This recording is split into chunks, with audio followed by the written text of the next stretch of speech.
ရှိနိုင်ပါမလဲမပြေလေဘဝအေးမို့လေရေမြေတွေရှာဝေးနေတိုင်းတစ်ပါးမှမပြောလို့လဲနေဘဝရဲ့ရည်မှန်းချက်တွေပြည့်စုံလာတဲ့တနေ့လေးအဖေသားရှိရာမြေအပြေးလန်းငါပဲရောက်ပြန်ခဲ့မယ်လေ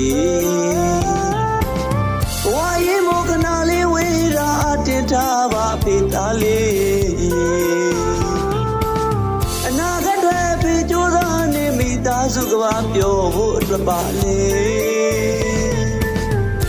သားလေးပညာရေးကိုကြိုးစားကလေးအမြဲလုံးသူ့ကြိုထက်မြက်တော့ကျဲလေးတစ်ပွင့်ထွတ်တောက်စေဖို့ကြိုးစားပါသားရဲ့အဖေပြန်ခဲ့မလီ